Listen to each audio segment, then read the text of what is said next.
주 나의 하나님이여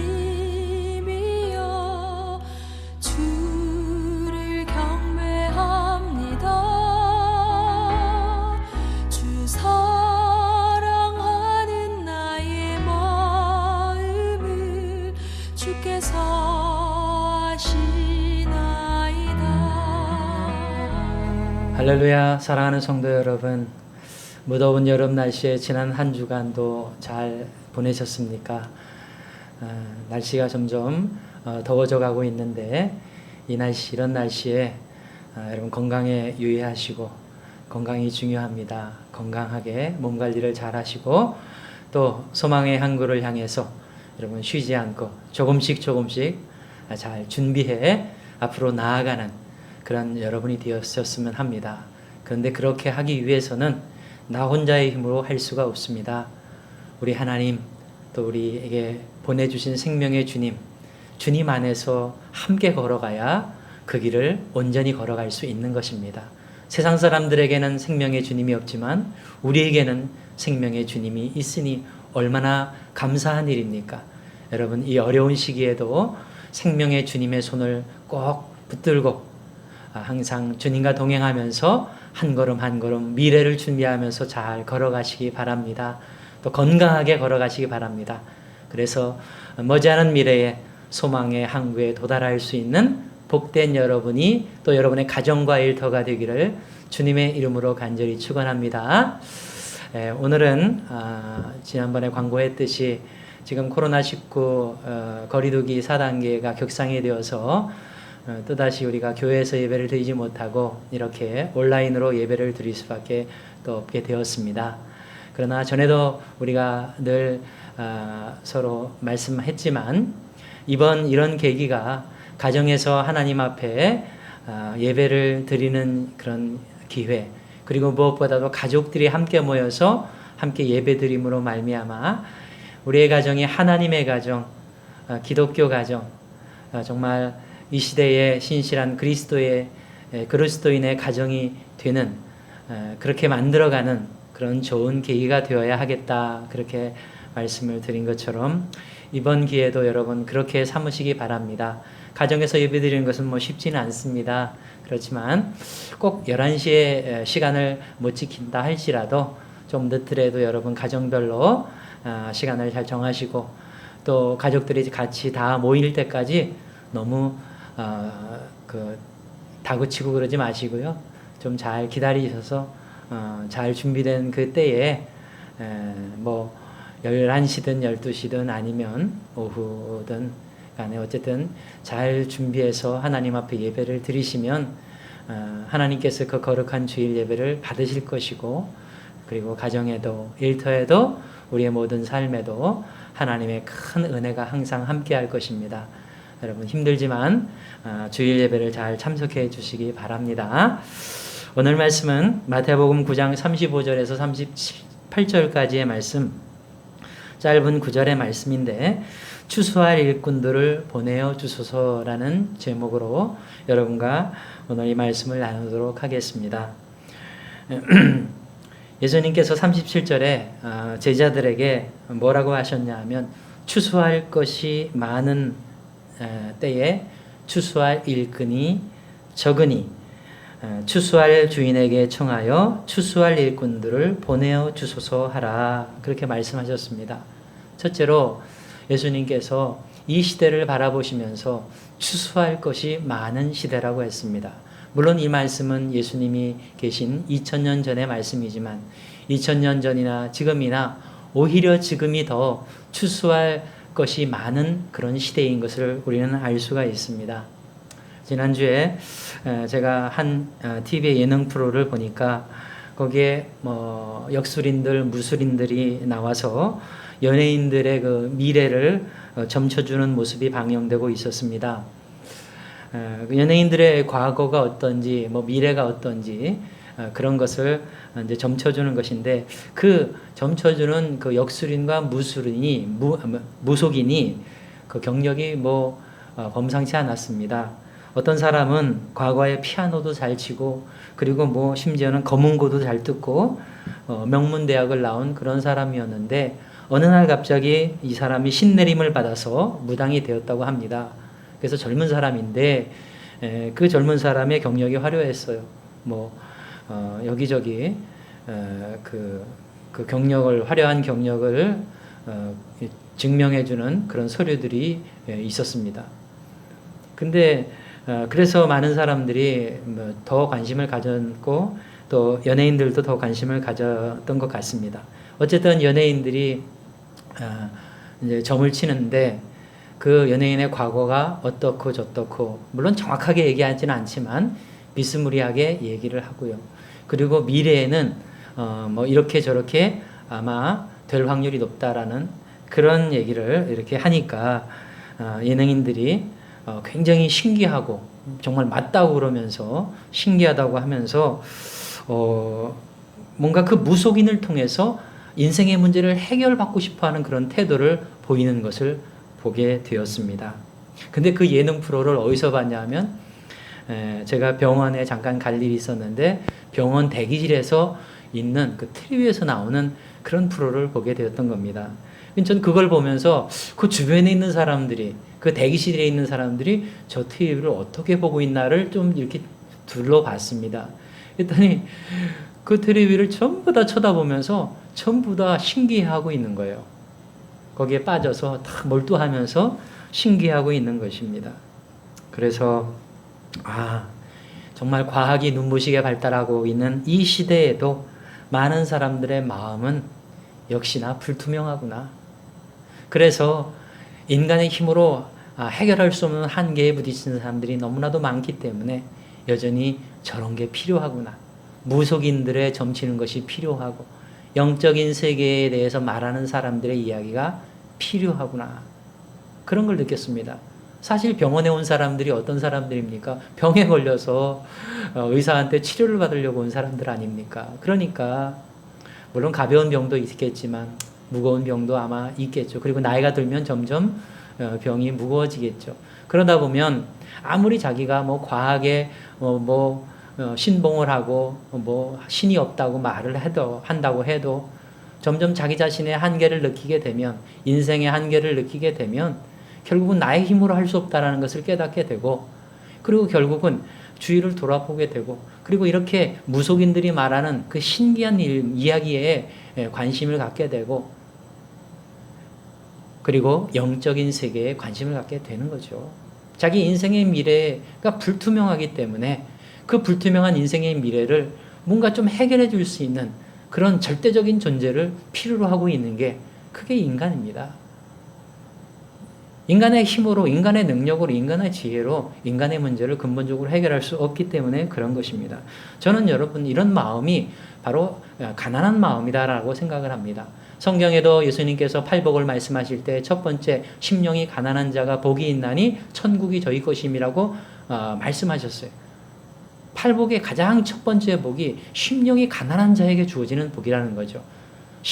하나님의 나라 천국도 심령이 가난한 자에게 열린다라는 거죠. 심령이 가난한 자에게 주어진다라는 겁니다. 그 심령이 가난하다는 게 뭡니까? 마음이 가난하다는 거죠. 마음이 가난하다는 게 뭡니까? 처음에는 마음이 완악했습니다. 딱딱했습니다.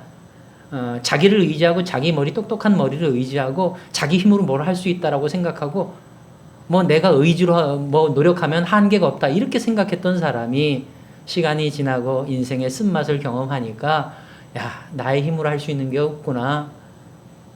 그러면서 이 마음이 딱딱한 마음이 이제 부서지고 부드러워지는 거죠. 그래서 결국은 다른 것에 마음이 열리는 거예요. 그래, 내가 신이 없다고 생각했는데 그래, 신이 있을지도 몰라. 절대적인 존재가 없다고 생각했는데 세상을 바라보니까 내 마음 같지 않고 세상도 이렇게 제대로 돌아가는 것 같지가 않고 보니까 뭔가 절대적인 존재가 필요하고 또 세상을 보니까 절대적인 존재가 끌고 가는 것 같기도 하고 그러면서 주변을 바라보게 되고 심지어는 영적인 것에 관심을 갖게 됩니다. 그리고 영적인 것에 마음의 문을 열기 시작하는 거죠. 바로 그것이 가난하는 거죠. 가난해진다라는 겁니다. 영적인 것에 마음의 문을 열어야 영적인 것에 대한 이야기를 할 수가 있는 것 아니겠습니까? 하나님에 대해서, 하나님의 나라에 대해서 마음의 문을 조금이라도 열어야 하나님에 대해서 이야기하고 하나님의 나라에 대해서 이야기할 수 있는 것 아니겠습니까?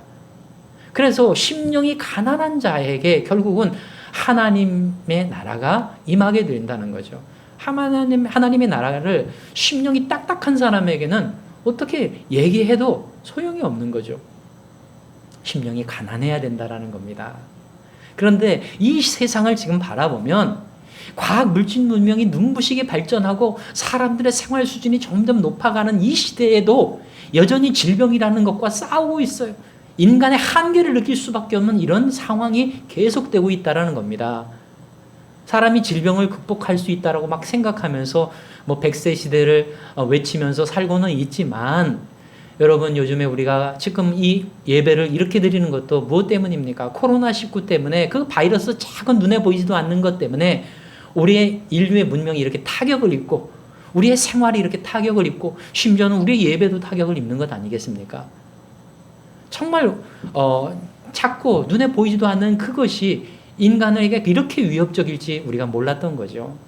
그런데 코로나19에 의해서 이렇게 전 세계가 금방 스톱이 돼버린 거예요.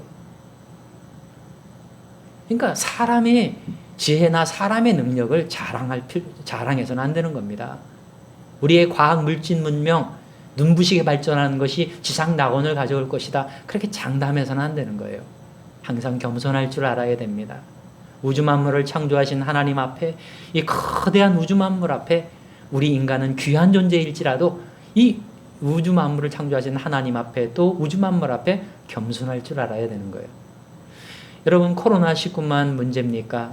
지금 이 사회 속에 계속 뿌리박고 있는 여러 가지 문제들이 많이 있습니다. 지구온난화도 문제입니다. 지금 계절이라든지 이런 것들이 제대로 이렇게 돌아가지가 않아요. 요즘에도 신문을 보니까 무슨 러시아 알래스카 쪽에 잦은 번개가 계속 치고 있다는 거예요. 번개가 거의 칠 일이 없는 그곳에 번개가 치고 있다는 겁니다. 왜? 빙하가 녹으니까 지구가 따뜻해지고 온난화가 되니까 이런 일들이 막 생기는 거예요. 비정상적인 그런 자연현상이 생기는 겁니다. 결국은 이것은 인간에게 다 해로 돌아오는 거죠. 이것은 거스를 수가 없어요. 그래서 인류는 이런 어떤 자연재해의 그런 위협 앞에 지금 놓여 있는 것입니다. 그리고 뿐만 아니라 시간이 지나면 지날수록 이 세상이 평화로운 세상이 되어야 가야 되는데, 사람들은 점점 그렇게 이 세상을 만들어 가려고 하지 않습니다. 핵폭탄을 만들어서 계속 전쟁을 하고 테러리스트들이 들끓고, 평화로운 세상이기보다는 전쟁의 위협 때문에 근심하고 걱정하고 불안해하는 그런 세상으로 변해가고 있는 겁니다. 생명의 윤리도 큰 위협이 되고 있습니다.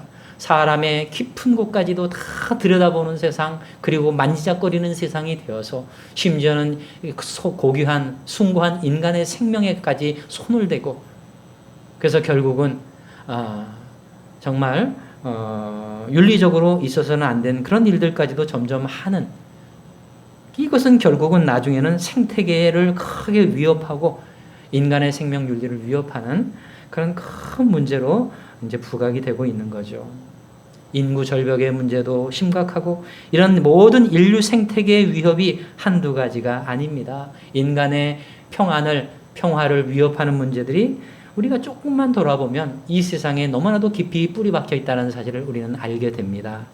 이런 것을 보면서 내가 대단하다, 우리가 대단하다, 인류가 대단하다, 과학 물질 문명이 대단하다, 그렇게 말할 수가 없는 겁니다.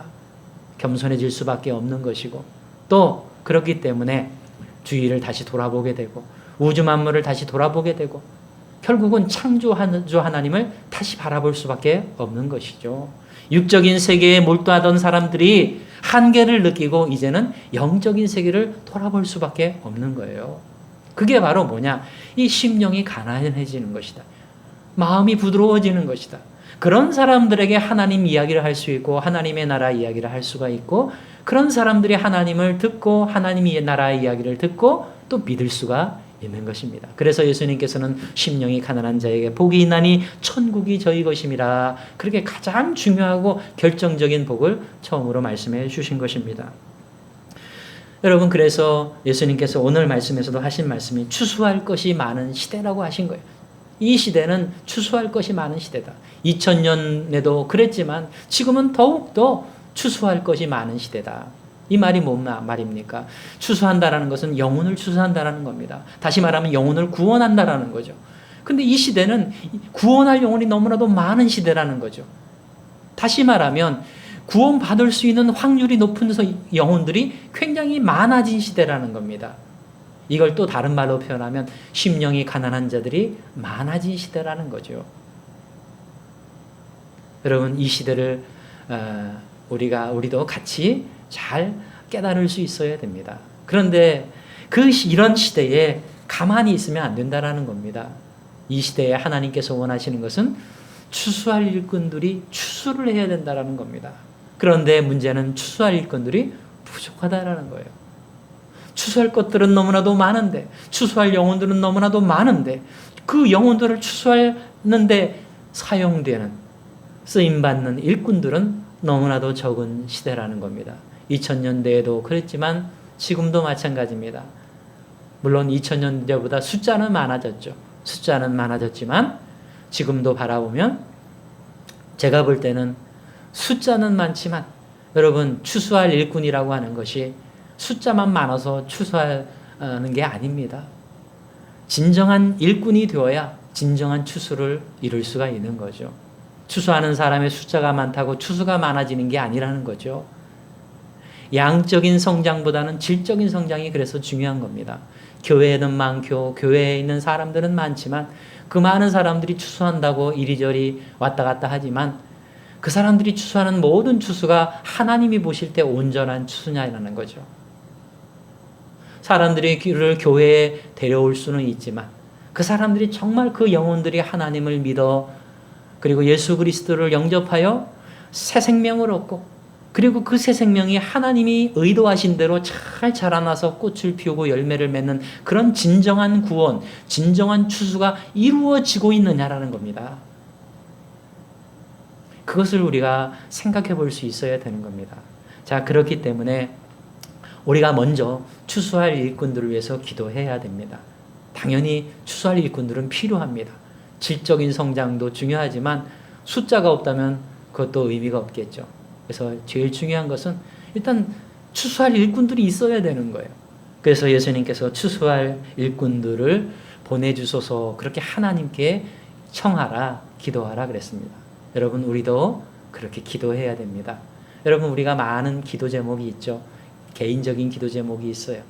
그런데 그것보다도 먼저 하나님의 나라를 위해서 기도하라고 하셨습니다. 근데 먼저 하나님의 나라를 위해서 기도할 때 우리가 가장 먼저 기도해야 될 게 무엇이겠습니까? 바로 이것입니다. 하나님, 우리에게 추수할 일꾼들을 더 많이 보내주셔서 하나님의 나라를 이루는, 영혼을 구원해서 하나님의 나라를 이루는 일들을 할 수 있게 해주세요. 더 많이 할 수 있게 해주세요. 그러니까 추수할 일꾼들이 더 필요합니다. 보내주세요. 이렇게 기도해야 된다는 겁니다. 우리 꿈을 주는 교회의 성도님들은 어떻게 기도해야 됩니까? 우리 교회 그냥 가족처럼 그냥 고만고만 그냥 서로 재미있게 보내고 있는데 계속 이대로 갔으면 좋겠습니다. 이런 기도가 아니라 우리 교회가 조금 더 성장해서 조금 더 커져서, 이건 성장은 질적인 성장이 아니라 양적인 성장입니다. 양적으로 좀 성장해서 더 많은 일꾼들이 생기기를 바랍니다. 생기길 원합니다. 추수할 일꾼들이 생겨나길 원합니다. 그래서 이 교회가 계속 추수해서 더 많은 영혼들을 구원해내는 그런 교회가 되길 원합니다. 보내주시옵소서. 그런 성도들을 보내주시옵소서. 이렇게 기도하라는 겁니다. 이것은 예수님의 명령입니다. 그렇기 때문에 우리는 이 기도를 반드시 해야 됩니다. 먼저 해야 합니다. 먼저 할 때 나머지 모든 것들은 하지 못해도 다 더해 주신다고 약속을 해 주셨기 때문에 우리는 내 기도 제목도 많지만 그 기도 제목 설령 못한다 할지라도 이렇게 먼저 하나님이 기뻐하시는 이 하나님의 소망의 기도, 하나님이 바라시고 하나님이 원하시는 이 기도를 우리도 같이 바라고 원하면서 해야 되는 겁니다. 이것이 바로 우리의 소망의 기도가 되어야 되는 겁니다. 저는 여러분들이 앞으로 더욱더 기도를 열심히 하시지만 그 기도 중에 제일 먼저 하나님의 나라를 위해서, 교회의 성장을 위해서 더 많은 하나님의 추수할 일꾼들이 교회에 세워지도록 위해서 기도하는 여러분이 되시기 바랍니다.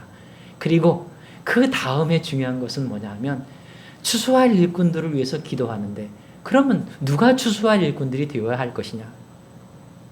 물론 나보다 능력 있는 사람들이 추수할 일꾼들이 되면 좋겠죠. 그러나 가장 바람직한 기도의 자세는 주님, 내가 먼저 추수할 일꾼이 되길 원합니다. 이 기도입니다. 내가 먼저 추수할 일꾼이 되는 것, 그것이 중요한 겁니다. 하나님께서 원하시는 것은 그래, 네가 추수할 일꾼들을 위해서 기도하는 것 좋다. 그런데 너 스스로, 너 자신이 추수할 일꾼이 되기 위해서 기도하라. 그렇게 말씀하고 계시는 것입니다.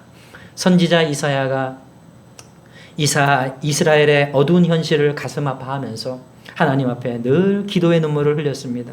그러면서 하나님, 이 땅을 치유해 주시옵소서. 하나님, 이스라엘 이 땅을 다시 회복시켜 주시옵소서. 다시 돌아와서 하나님의 나라를 이룰 수 있게 해 주시옵소서. 영적으로 병들고 하나님을 떠난 이 이스라엘이 하나님께로 다시 돌아오게 해 주시고, 하나님, 그러기 위해서는 하나님의 이 말씀을 선포할 수 있는 일꾼들이 필요한데 보내주시옵소서. 이렇게 이사야가 기도하고 있었는데 결국은 그 기도를 할 때 하나님께서 하시는 말씀을 들었습니다. 하나님이 뭐라고 하셨냐면 내가 누구를 보내며 누가 나를 위해 갈고 그러셨습니다.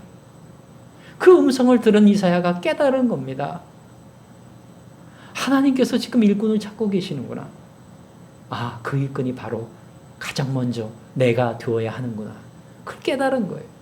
그래서 이사야가 그렇게 하나님 앞에 응답을 합니다. 주여, 내가 여기 있나이다. 나를 보내소서. 여러분, 진정으로 기도하는 사람들은 바로 이렇게 내가 먼저 하나님께 보냄을 받아야 된다라고 깨닫게 되는 거죠. 하나님께서 간절히 원하는 그것을 나도 원할 때, 원할 때 하나님이 이루시기를 원하시는 그것을 누가 해야 할까? 주님, 내가 먼저 하기를 원합니다. 그렇게 깨닫게 되는 거예요. 여러분, 추수할 일꾼들을 위해서, 추수할 일꾼이 세워지기 위해서 기도하시기 바랍니다. 그리고 제일 먼저 내가 그 일꾼이 되길 위해서 기도하시기 바랍니다. 자, 그렇게 이 시대에 추수할 것이 많은 시대에 추수할 일꾼들을 보내달라고 우리는 늘 기도하고 내가 추수할 일꾼이 되기 위해서 계속 힘쓰고 노력해야 합니다. 자, 그렇다면 중요한 것은 양적인 것도 필요하지만 결국은 중요한 것은 질적인 거라는 거죠. 추수할 일꾼이 많은 것이 중요한 게 아니라 있어야 되지만 추수할 꾼들이 있어야 되지만 없으면 안 되겠죠. 근데 있어야 되지만 추수할 일꾼이 많은 것이 중요한 것이 아니라 진정으로 추수할 일꾼의 자격을 갖춘 사람들이 필요한 겁니다. 그래야만 그들이 하는 추수가 진정한 추수가 되는 거예요. 영혼을 구원했어도 그 영혼 교회에 데려놨어도 오히려 그 영혼을 망친다면 그게 진정한 추수가 될 수가 없는 거죠. 그 사람의 영혼을 구원했을진 몰라도 그 사람의 구원을 이루어가는 모든 인생을 망쳐버릴 수가 있는 거예요. 그리고 그것이 다른 사람들한테 전염되기 시작하면 전체를 다 망쳐버리는 겁니다. 수천 명, 수만 명을 전도해 놨는데 하나님이 찾으시는 진정한 열매는 없는 거죠. 이런 황당한 사태가 발생할 수 있다는 겁니다. 그렇기 때문에 더 중요한 것은 추수할 일꾼들이 질적으로 성숙한 사람이 되는 거예요. 질적으로 잘 준비된 추수꾼이 되는 겁니다. 다시 말하면 추수할 일꾼들의 진정한 자격, 그 자격을 잘 갖추고 있어야 된다는 겁니다. 근데 오늘 말씀 짧은 문구지만 여기 말씀에 추수할 일꾼의 두 가지 자격, 두 가지 조건을 우리에게 말씀해 주시고 있습니다. 그것을 살펴보겠습니다. 우리 자신이 추수할 일꾼이 되어야 할 텐데 어떤 자격을 갖춰야 될까? 그 두 가지 자격에 대해서 한번 생각해 보자는 겁니다. 첫 번째는 오늘 말씀 보니까 35절에 예수님께서 모든 도시와 마을에 두루 다니사 그들의 회당에서 가르치시며 천국 복음을 전파하시며 모든 병과 모든 약한 것을 고치시니라 한 후에 36절에 무리를 보시고 불쌍히 여기시니 이는 그들이 목자 없는 양과 같이 고생하며 기진함이라 그러셨습니다. 예수님께서 이 다가오는 무리들을 바라보시면서 불쌍히 여기셨다. 불쌍히 여기는, 긍휼히 여기는 마음을 가지셨다는 겁니다. 그러면서 그들이 목자 없는 양과 같이 고생하며 기진한다. 목자 없는 양처럼 고생하며 기진하는 것을 보고 불쌍히 여기셨다라는 겁니다. 그 당시에 이스라엘의 수많은 사람들, 무리들은 목자 없는 양들이었습니다. 여러분, 양이 목자가 없다면 어떻게 살 수 있겠습니까? 양들은요, 한치 앞도 내다보며 살지 못합니다. 푸른 조장이 어디 있는지, 쉴만한 물가가 어디 있는지, 저 앞 숲속에 이리떼가, 나를 잡아먹는 이리떼가 숨어서 우리를 노리고 있는지 아닌지 전혀 알지를 못합니다. 오직 양들은 목자가 있어야 그 목자 따라다니면서 살아갈 수가 있는 건데, 목자가 없다면 양들이 어떻게 살아갈 수가 있겠습니까? 푸른 조장 쉴 만한 물가를 발견할 수도 없을 것이고, 날마다 이리떼들이 달려와서 이 양떼들을 잡아먹을 것입니다. 그렇게 목자 없이 살기 때문에 기진하며 고생하게 될 것입니다. 근데 그 2000년 전에 예수님이 주위에 몰렸던 수많은 무리들이 그렇게 살고 있었다는 겁니다. 그 당시에 종교 지도자들은 그들에게 진정한 목자 역할을 하지 못하고 있었다는 겁니다. 하나님의 말씀을 받아서 그들을 하나님의 나라로 잘 인도하고 이끌 수 있어야 되는데, 그러지 않고 완전히 내버려져 있는 그런 존재들이었다는 겁니다. 잘못된 곳으로 낭떠러지로 이끌고 있는 그런 모습이었다는 겁니다. 그래서 예수님께서 그들을 불쌍히 여기셨다는 겁니다. 여러분, 오늘도 마찬가지입니다. 추수할 일꾼은 어떤 마음을 가져야 되느냐? 가장 중요한 게 이 목자의 마음입니다. 목자의 사랑입니다. 무리들을 불쌍히 여기는 마음. 특히 목자 없는 무리들을 불쌍히 여기는 마음. 여기서 목자는 누구를 말합니까? 예수 그리스도. 우리의 목자 되신, 선한 목자 되신 예수 그리스도. 선한 목자 되신 예수 그리스도의 손에 이끌려서 그분의 품에 안겨서 그 인생이 잘 이끌어지고 잘 인도돼야 되는데, 푸른 초장 쉴만한 물가에서 먹고 마시고, 그리고 양떼를 위협하는 이리떼들을 다 막대기로 보호하시고, 이렇게 하시는 우리 목자 되신 예수 그리스도, 그 예수 그리스도께서 끌고 가시는, 인도하시는 그런 사람들이 되어야 하는데, 그 예수 그리스도가 없는 겁니다. 이 세상에 그런 사람들이 얼마나 많습니까? 우리의 가족 안에도 많고, 그리고 저 세상에 너무나도 많은 사람들이 목자 없는 삶을 살고 있는 겁니다. 그들을 바라볼 때 불쌍히 여길 수 있어야 되는 겁니다. 예수 그리스도 목자 되신 주님 없이 어떻게 살아갈 수가 있을까? 기진하며 고생하는 그 모습을 바라보면서 불쌍히 여길 수가 있어야 되는 겁니다. 그 마음이 추수꾼에게 가장 중요한 마음이라는 겁니다. 여러분, 우리가 이런 마음으로 살아갈 때 우리의 가정 안에서도 서로서로를 불쌍히 여길 수가 있는 겁니다. 물론 우리 가족들이 다 예수 믿을 수가 있겠죠. 예수 믿는 자도 마찬가지입니다. 예수 믿는 자도 목자 대신 예수님 안에서 살아가는 사람이 있고, 그 예수님 저기다 제껴두고 자기 혼자 살아가는 사람이 있습니다. 그러니까 자기 혼자 살아가면 기진하며 고생하는 거예요. 그 모습을 바라볼 때, 저 사람은 예수님 믿는다고 하면서 왜 저렇게 살아갈까? 예수님을 목자로 삼고 계속 목자 따라가면 될 텐데 왜 목자의 손을 놓고 저렇게 기진하며 고생하며 살아갈까? 그러면서 어떤 마음을 느껴야 됩니까? 불쌍하다. 그런 마음을 느껴야 됩니다. 여러분, 추수할 일꾼이란 꼭 세상에 나가서 하나님을 안 믿는 사람들만을 향해 가서 전도하는 사람이 추수할 일꾼이 아니에요. 추수할 일꾼은 하나님을 믿는 자들에게도 가서 자기의 사명이 있는데 그 사명을 다해야 되는 거예요. 그 사명이 뭡니까? 목자가 있는데도 불구하고 목자를 안 따라가는 사람들이 있어요. 교회 안에 그런 사람들이 많죠.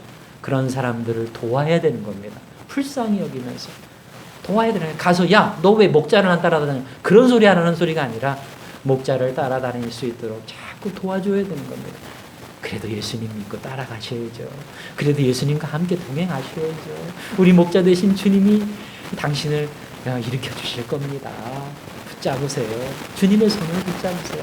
힘있게 붙잡으세요. 우리 주님과 함께 같이 갑시다. 자꾸 이렇게 도와줘야 되는 거예요. 이게 뭐예요? 추수꾼의 사명 중에 가장 중요한 사명 중에 하나예요. 무조건 밖에 나가서 전도하는 것만이 사명이 아닙니다. 교회 안에서 그렇게 정말 기진의 고생은 목자의 손을 놓고서 기진하고 고생하는 사람들을 도울 수 있어야 되는 거예요. 자꾸 격려하고 자꾸 세워줄 수 있어야 되는 겁니다. 가정 안에서도 마찬가지입니다. 가족들이 다 신앙이 좋지 않아요? 그러면 그 신앙이 참 어렵고 힘든 그런 가족들을 자꾸 그렇게 도와줄 수 있어야 돼요. 너 자신을 의지하지 말고 나도 의지하지 말고 우리 목자 되신 주님을 의지해라. 주님을 붙들고 주님과 함께 걸어가라. 자꾸 이렇게 격려를 해줘야 되는 거예요. 서로 그렇게 할 수 있어야 됩니다. 이게 주수할 일꾼의 사명 중에 아주 중요한 사명 중에 하나입니다. 여러분 어쨌든 중요한 것은 그들이나 우리나 다 마찬가지예요. 선한 목자 되신 주님을 따라가지 않으면 주님의 손을 놓으면 우리는 기진하며 고생하는 거예요. 그렇기 때문에 우리에게 필요한 것은 자꾸 우리를 격려해 줄 수 있는 누군가가 필요한 거예요. 주님 손 붙잡고 가자. 주님 손 붙잡고 한번 더 한 걸음 앞으로 나가자. 이렇게 자꾸 우리를 격려해 줄 수 있는 동료들이 필요한 겁니다. 하나님께서 그래서 우리에게 교회를 주신 거예요. 그래서 우리에게 성도님들을 주신 겁니다. 그러니까 여러분 교회 중심의 삶을 살지 않으면 자꾸 우리는 목자의 손을 놓고 살아간다니까요. 내 멋대로 내 마음대로 살아간다니까요. 그러면서 결국은 한계에 부딪혀서 기진하고 고생하는 거예요. 교회에 왔을 때 그 주님의 긍휼함을 입을 수가 있어요. 불쌍히 여겨주거든요. 목사님도 불쌍히 여겨주고 권사님도 불쌍히 여겨주고 장로님도 불쌍히 여겨주고 집사님도 불쌍히 여겨주고 우리 성도님 형제자매들이 서로 불쌍히 여겨주고 앞에서 너 불쌍하다 그런 소리는 하진 않지만 마음으로 불쌍히 여겨주고 기도해 주잖아요. 그리고 격려해 주잖아요. 위로해 주잖아요. 주님과 함께 걸어가자 그러면서 손잡아 주잖아요. 이게 교회입니다, 여러분. 그렇기 때문에 우리는 교회를 떠나지 말아야 합니다. 교회 중심의 삶을 살아야 됩니다. 내가 스스로 할 수 없기 때문에 그런 겁니다. 항상 교회에 와서 예배드리면서 성도님들과 함께 가족처럼 생활을 할 때 우리는 힘을 얻을 수가 있고 우리는 한 걸음 더 걸어갈 수가 있고 우리는 목자 되신 주님과 함께 더 잘 걸어갈 수가 있는 겁니다. 자, 이것이 첫 번째 자격이에요. 추수할 일꾼의 첫 번째 자격, 목자의 마음을 갖는 것, 목자의 사랑을 갖는 것, 목자의 긍휼함을 갖는 것. 그것이 추수할 일꾼의 첫 번째 자격입니다. 그 다음에 두 번째 자격이 있습니다. 두 번째 자격. 오늘 말씀 35절에 보니까 예수님께서 모든 도시와 마을에 두루다니사 그들의 회당에서 가르치시며 천국 복음을 전파하시며 모든 병과 모든 약한 것을 고치셨다. 예수님께서 공생의 사역을 어떻게 하셨는지를 간단 명료하게 요약을 한 겁니다.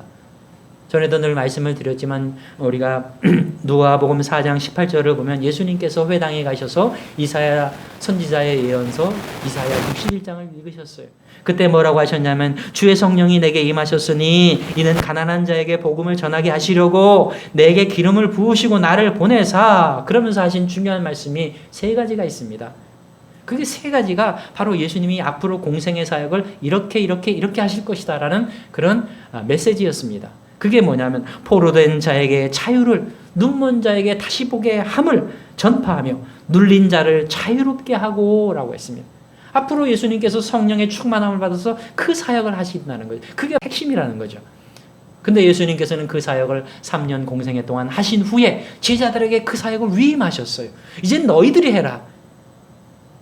그래서 제자란 바로 예수님을 대신해서 그 사역을 이어가는 사람들입니다. 여러분 추수할 일꾼들이 누굽니까? 제자들입니다. 주님의 제자예요. 그래서 추수할 일꾼들의 가장 중요한 두 번째 자격은 뭐냐면 이 예수님이 하신 새 사역을 이제 잘 배워서 그 사역을 해야 되는 거예요. 잘 알아서 해야 되는 겁니다. 잘 경험해서 해야 되는 겁니다. 예수님의 사역을 이어가야 되는 거예요. 이어갈 수 있어야 됩니다. 교회만 왔다 갔다 하고 예배만 드리고 끝나는 게 아닙니다. 뭐 우리 예수 믿고 천국 간다, 천국 백성 됐다 그러고 끝나는 게 아니에요. 그 예수님이 하셨던 세 가지 사역을 우리도 할 수 있어야 됩니다. 물론 예수님처럼 못하겠죠. 그러나 조금이라도 할 수 있어야 되는 겁니다. 자, 그러면 그 사역이 뭡니까? 첫 번째, 포로된 자를 자유케 하는 사역이에요. 여러분 누구에게 포로가 됐습니까? 마귀에게 포로가 된 거예요. 마귀에게 포로가 된 사람들이 누굽니까? 예수님을 아직 안 믿는 사람들을 얘기하는 거죠. 아직 저 마귀의 포로에 갇혀 있는 거예요. 그 감옥에 갇혀 있는 겁니다. 그 사람들은 지옥 형벌을 받을 수밖에 없는 거예요. 영원한 사망과 멸망에 이를 수밖에 없는 거예요. 그 감옥에서 나와야 되는 겁니다. 나온다는 것이 영혼이 구원받는다, 새 생명을 얻는다, 그렇게 표현하는 거죠. 근데 그런 포로된 자를 자유케 하는 일을 이 추수할 일꾼들이 해야 됩니다. 어떻게 해야 됩니까? 복음을 전해서요. 어떤 복음입니까? 십자가의 복음을 전해야 됩니다. 우리 예수님께서 당신의 죄를 위해서 십자가를 지사 모든 죄를 대속하시고 대신 속죄하시고 당신에게 믿는 자에게 생명을 주셨습니다. 믿는 자에게 생명을 주십니다. 그러니까 믿으십시오. 하나님을 믿고 하나님의 보내신 자 예수 그리스도를 영접하십시오. 이렇게 복음을 전해야 되는 겁니다. 가장 중요해요. 구원의 문을 여는 겁니다. 포로된 자를 자유케 하는 거죠. 이 사역을 누가 해야 되느냐? 추수할 일꾼들이 해야 됩니다. 여러분, 그렇기 때문에 저는 여러분에게 매주 한 명 이상씩 목표를 정해서 많이 하면 좋겠지만 그래도 한 명 이상씩 목표 정해서 복음을 전하라고 했습니다. 일주일에 한 명 정도 복음 전하는 거 어렵지 않아요. 노력하시면 할 수 있습니다. 월요일 날이나 주일 날 저녁 때 생각을 하시는 거예요.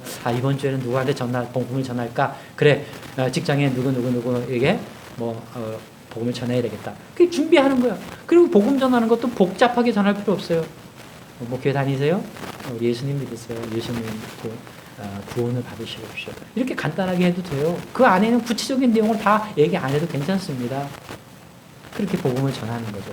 근데 그거는 내가 무조건 그냥 가서 하는 게 아니라 성령님의 인도하심을 받아서 성령님께서 주실 기회가 있어요. 그 기회를 잘 포착해서 그때 하면 되는 거예요.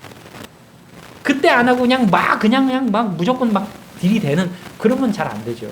그렇지만 평소에 기도하면서 그렇게 기회를 엿보다가 성령님께서 기회를 주셨을 때 그렇게 한두 마디 결정적인 메시지를 주는 겁니다.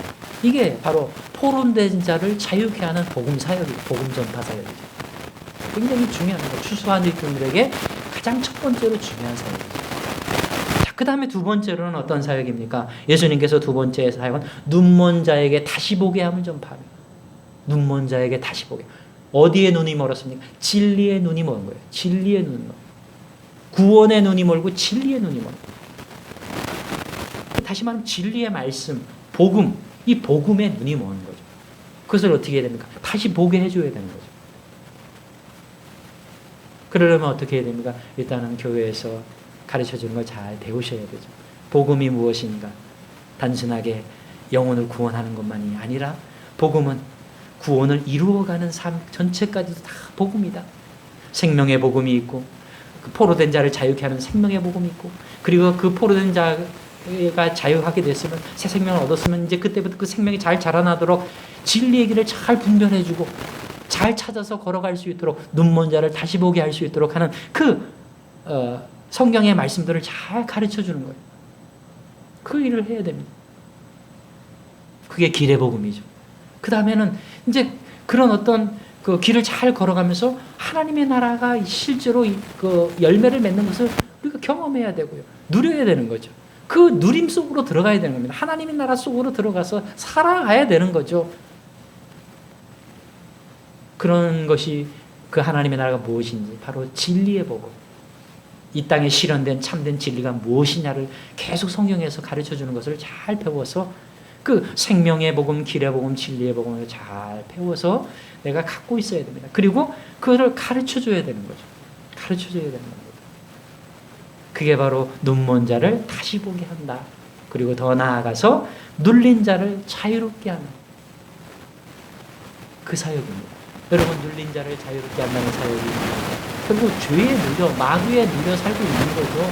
많은 사람들이 다 그렇게 살고 있잖아요. 그리고 심지어는 교회에 와서 예수님 믿고 살아가는데도 여전히 죄와 마귀에 눌려 사는 사람들이 많이 있잖아요. 근데 하나님은 야, 괜찮다. 그냥 그렇게 살다가 나중에 천국 가자. 이렇게 하시는 분이 아니에요. 그 눌린 것에서 자유케 되어야 된다는 거죠. 언제, 어디서? 이 땅에서 지금 현재. 그 죄에 눌려서 계속 죽을 때까지 살라는 소리를 하시는 게 아니에요. 하나님께서는 지금 그것을 벗어 던져야 된다는 거죠. 마귀의 권세를 벗어 던져야 된다라고 지금 말씀하시는 겁니다. 그래서 그 눌린 자를 자유케 하시기를 원하시는 거예요. 그러면 우리도 그렇게 살아야죠. 내가 먼저 그렇게 살아야죠. 나의 눌린 것들이 있습니까? 자유케 되기 위해서 하나님 앞에 기도하면서 믿음으로 말씀대로 싸워야 되는 거죠. 말씀의 길을 잘 걸어가면 벗어서 날 수가 있어요. 눈먼 자가 다시 보고 그 진리 길을 잘 걸어가면 또 벗어날 수가 있어요. 눌린 것에서 자유케 될 수가 있습니다. 점점 더 그렇게 될 겁니다. 여러분 그게 뭐냐? 그게 하나님의 나라가 이루어지는 거예요. 의와 평강과 희락의 나라가 이루어지는 거예요. 맨날 어둠 속에서 살던 사람들이 진리의 길을 잘 걸어가니까 평강과 희락을 느끼고 경험하게 되는 거죠. 하나님의 나라를 경험하게 되는 거예요. 이 땅에서 누리게 되는 겁니다. 이 땅에서 잔치 기쁨을 누리는 거예요. 잔치집을 만들어가는 겁니다. 초상집이었던 우리의 삶이 잔치집으로 바뀌는 겁니다. 여기서 바뀌는 겁니다. 그게 바로 눌린 자가 자유케 되는 거죠. 그걸 내가 먼저 경험을 해야 다른 누군가에게도 가이드를 해줄 수가 있는 것 아니겠습니까? 그게 추수할 일꾼의 자격이 뭐냐? 포로된 자를 자유케 할 수 있어야 되고 눈먼 자를 다시 보게 할 수 있어야 되고 눌린 자의 것에는 자유케 될 수 있어야 됩니다. 자기가 먼저 그렇게 되어야 되는 거죠. 그리고 나만 그렇게 할 수 있어야 됩니다. 근데 우리는 완벽하게 다 못합니다. 그러나 할 수 있을 만큼 되어진 만큼 너무 시간이 지나면 지날수록 하나님께서 더 함께 하시고 역사하사 더 풍요로워지는 거예요. 여러분 추수할 일꾼들은 다 자격을 갖춘 때에 사용되어지는 게 아닙니다. 조금이라도 갖춰지면 주님은 급하시니까 우리를 보내시는 거예요. 급하시니까 빨리빨리 보내시는 거예요. 그렇기 때문에 우리는 뭐 다 자격이 갖추어졌냐 이런 거 따질 필요 없이 자 갖추어야 되겠다라는 생각 가지고 자꾸 노력하면서 현재 내게 주어진 추수의 사명 감당하면 되는 겁니다. 내 믿음의 분량만큼 내 성장한 분량만큼 질적으로 성장한 분량만큼 감당하면 됩니다. 그래갖고 뭐 누구하고 누구보다 질적으로 성장했냐 아니냐 따질 필요 없는 거죠. 하나님께서는 한 달란트 가진 자나 두 달란트 가진 자나 다섯 달란트 가진 자나 그냥 최선을 다하기를 원하시는 거예요. 서로 비교할 필요가 없는 겁니다. 여러분 이렇게 예수님께서 하셨던 이 세 가지 세 포로된 자에서 자유하고 눈먼 자를 다시 보게 하고 그리고 잘 진리의 길을 걸어가서 눌린 것을 자유케 되어지는 그 모든 사역 예수님은 실제로 이 땅에 오셔서 3년 동안 그걸 다 하셨어요. 다 하셨어요. 이 세 가지를 다 그 현장에서 이루셨어요. 이제 우리가 그 사역을 이어가야 하는 것입니다. 먼저 내 인생, 내 자신에게서 이루시기 바랍니다. 내 자신이 일단 우리는 다 포로된 자에서 자유케 된 사람입니다. 이제 남은 것은 눈먼 것에서 다시 보게 하는 점점 더 눈이 떠져야 됩니다. 그리고 그러면서 계속 그 진리의 말씀에 잘 순종하며 살아가면 살아갈수록 우리는 눌린 것에서 자유케 됩니다. 하나님의 나라를 더 풍성하게 누리게 될 것입니다. 여러분의 삶이 그렇게 풍성해지길 바랍니다. 먼저 여러분 안에서 추수가 일어나길 바랍니다. 그리고 여러분이 준비되어지는 만큼 이웃들에게 특히 가정에 가족들에게 여러분이 추수할 일꾼의 사명을 잘 조금씩 감당하시기 바랍니다. 그래서 예수님께서 오늘 아쉽게 말씀하셨지만 우리를 잘했다 칭찬하신 그런 일들이 일어나길 바랍니다. 그리고 잘했다 충성된 종아 네가 작은 일에도 충성하였으면 내가 더 큰 것을 맡기겠다. 이렇게 우리에게 더 큰 것을 맡기시고 우리의 인생을 더 풍요롭게 만드시고 우리에게 더 큰 하나님의 나라를 안겨주시는 그런 놀라운 복이 여러분에게 있기를 바랍니다. 여러분 무더운 여름 날씨 코로나로도 참 답답하고 힘든 일하는 시기에 주님께서 우리에게 주신 이 추수할 일꾼에 대한 말씀 한편으로 생각하면 지금 내 생활도 바쁘고 복잡하고 힘들고 어려운데 뭘 추수하라는 건가 이렇게 생각할 수도 있지만 그렇지 않습니다. 추수한다는 삶은 하나님께서 우리에게 주신 은혜와 축복의 삶과 무관하지가 않습니다. 하나님의 나라라고 하는 것은 내가 받을 복과 무관하지가 않아요. 하나님의 나라가 이루어지면 내가 받는 복도 커지는 거예요. 하나님의 나라 자체가 나에게 받는 내가 누리는 복인 것입니다. 그리고 추수할 일꾼의 사명을 감당하는 것 자체가 나에게는 복인 거예요. 이게 다 연결이 되어 있습니다. 그렇기 때문에 내가 열심히 땀 흘리면서 뭐 이상하게 뭐 다른 것을 위해서 노력해야 한다 이렇게 생각을 하면 안 됩니다. 하나님은 다 하나가 되도록 만들어 주셨어요. 그렇기 때문에 여러분 먼저 그의 나라와 그의 의를 구하시기 바랍니다. 추수할 일꾼으로서 잘 자라나고 그리고 그 사명을 잘 감당해야 되겠다 이렇게 소망을 갖고 걸어나가시기 바랍니다. 그러면 지금 현재 어려운 일 모든 것들도 다 하고 눌린 곳에서 다 차입해되고 아름답고 복되게 될 것입니다. 그것을 잊지 마시고 꼭 붙드시고 이번 주에도 믿음으로 일어서야 합니다. 그래서 힘껏 달려가시고 그래서 이번 주에도 승리하시고 주님의 이름으로 간절히 축원합니다. 기도하겠습니다. 하나님 아버지 감사합니다. 이 세상을 바라보시면서 추수할 것은 많되 일꾼이 적으니 하나님에게 추수할 일꾼들을 보내주소서 하라 그렇게 기도하시면서 이 세상을 불쌍히 여기시고 목자 없는 양처럼 고생하고 기진하는 이 세상 사람들을 불쌍히 여기시고 그 추수의 사명을 우리에게 맡기신 이 사명 다시 한번 가슴에 새기기를 원합니다. 이번 한 주도 그리고 나의 평생 동안 추수할 일꾼의 사명 잘 감당하게 해 주옵소서. 또 그러기 위해서 추수할 일꾼으로서의 자격 잘 갖추게 해 주옵소서. 하나님 아버지 이번 한 주에도 여러 가지 어려운 환경 속에서 우리 사랑하는 성도들의 가정과 일터를 지켜주시고 그들의 모든 삶을 지켜주시고 그리하여 하나님의 나라가 성도들을 통해서 하늘나라 방향으로 세워져 가게 해 주소서. 예수 그리스도의 이름으로 기도하옵나이다. 아멘.